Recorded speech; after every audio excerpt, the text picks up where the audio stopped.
Російські окупанти вдаються до випробування нових тактик. Так, днями противник зробив спробу штурмувати передові позиції наших десантників у нічний час під прикриттям туману. Утім, повітряна розвідка марунових беретів з Миколаєва вчасно виявила наближення ворожої колони і по ворогу було нанесено вогневе ураження.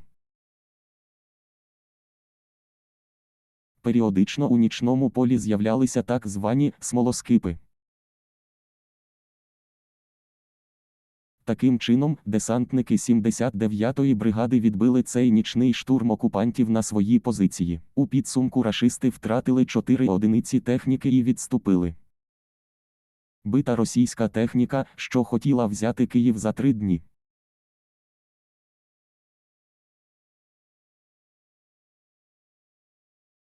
Хаймарс Збройних сил України без попередження завітав на шикування ворожого підрозділу. Уся група російських військових одразу кудись поділась. Російські командири так і не змогли знайти цей свій підрозділ десантників. Потерь в вооруженных силах России нет.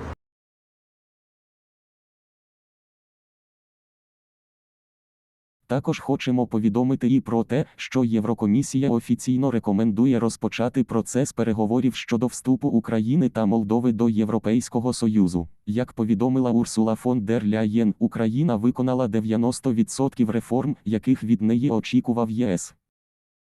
Ескадрон показав кадри перетворення російського танка на смолоскип. Під час крилатого патрулювання було помічено ворожий Т-72, що був припаркований поруч із установкою розмінування УР-77. Наш бойовий птах відмінно зробив свою роботу. Спочатку ворожий панцерник почав диміти, а потім вже загорівся.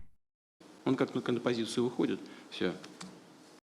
Також повідомляємо і про те, що Німеччина передала Збройним силам України 7 безпілотників Прімоко Уван чеського виробництва. Про це йдеться у звіті німецького уряду. БПЛА призначені для проведення розвідки, спостереження та рекогносцировки на тактичному рівні. Компанія-виробник заявляє, що максимальна злітна вага становить 150 кг, а тривалість польоту – до 15 годин. Операційний радіус управління з наземної станції – до 200 км, а загальна дальність польоту – до 2000 км.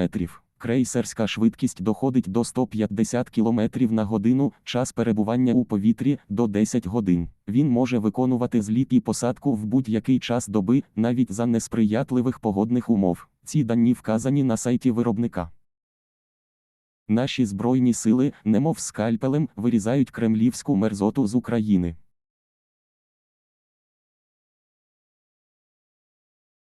В Седово, біля Маріуполя, знищені російські гелікоптери, які приземлились там на ремонт. Про це стверджують пабліки, які здійснюють інформаційний супровід агресії. Також є інформація і про наступне. На окупованій Донеччині яскраво сяє феєрверком ворожий склад боєприпасів. Тож чекаємо на офіційне підтвердження від наших Збройних сил. Просто по плану, вот, по графіку. Все делается так, как и запланировал генеральный штаб.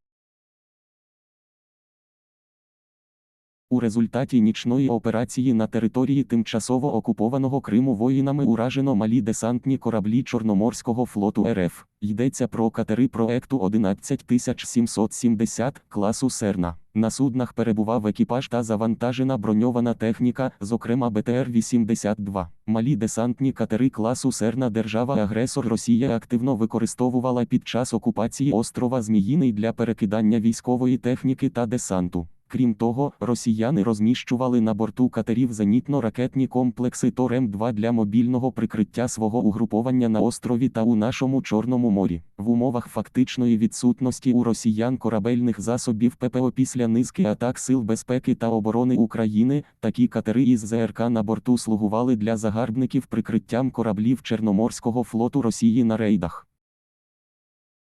Спецназ СБУ показав, що вполював лише за останній тиждень. Просто неймовірна та героїчна робота. Звісно, що цього було досягнуто у взаємодії із суміжними підрозділами Сил оборони України.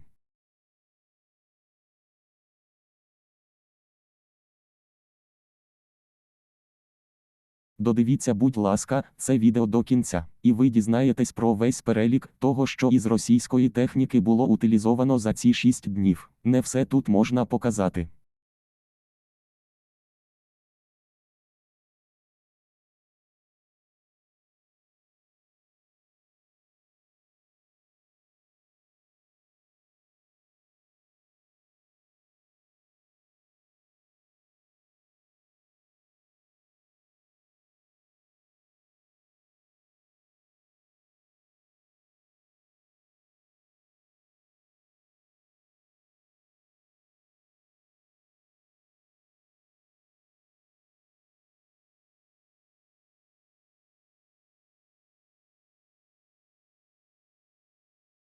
Бойовий дрон Львівської 103-ї бригади тероборони на Куп'янському напрямку уразив найдорожчу станом на цей момент одиницю ворожої техніки, яку було знищено за допомогою дрона «Камікадзе». Мова йде про ЗРК «Тор». Він призначений для протиповітряної і протиракетної оборони. Його вартість складає близько $25 мільйонів.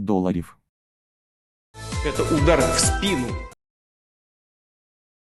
Ще один наш бойовий птах вилетів добити ворожий «Тор», але при підльоті побачили, що зенітний комплекс ворога вже і так перетворено на смолоскип.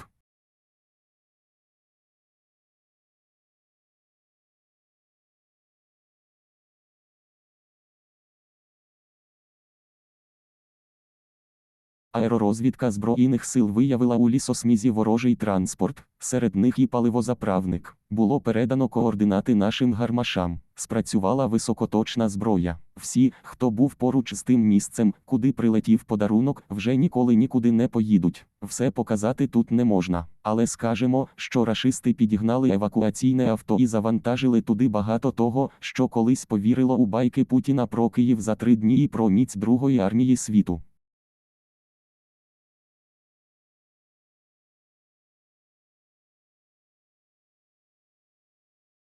Не забувайте постійно відправляти донати нашим військовим.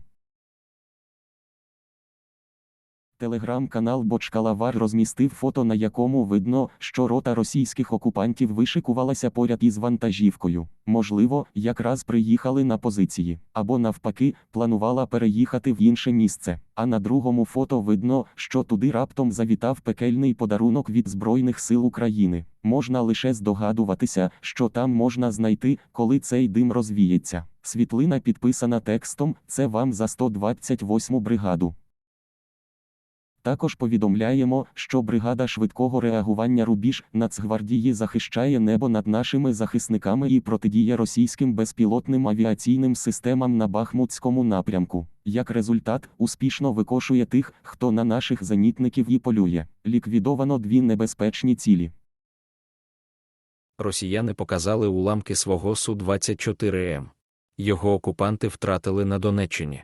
Він впав на житлову багатоповерхівку у тимчасово окупованому Соледарі.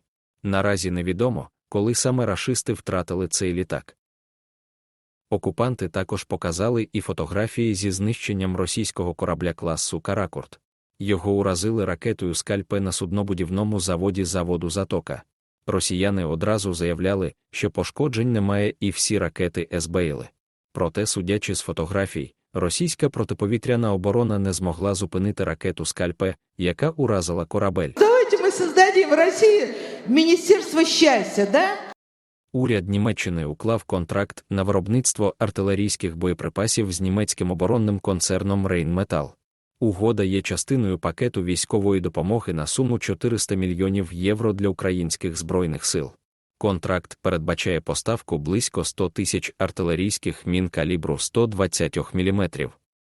Україна отримає перші німецькі самохідні артилерійські установки «Боксер» RCIC-155 не раніше кінця наступного року. Нові САУ ще не поставлено, але виробництво вже йде. Перші машини мають здати наприкінці наступного року. Першим замовником є Україна, заявили у компанії-виробника.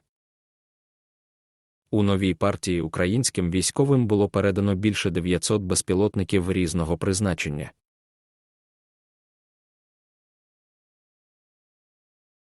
На відео момент знищення нашими воїнами-зенітниками російського ударного безпілотника «Шахед» сьогодні вночі на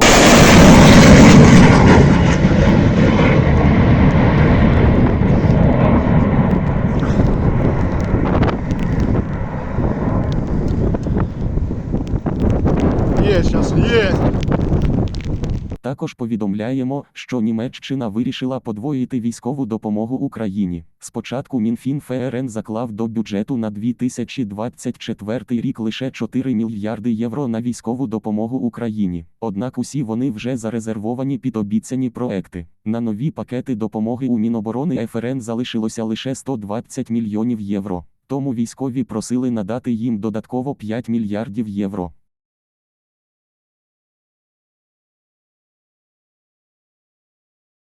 Показана робота пілотів нічних дронів Ротерарох 24-ї окремої механізованої бригади Збройних сил України. Лучший танк в мире.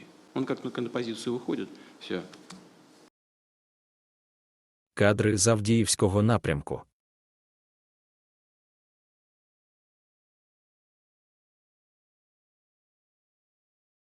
Мінус Т-72.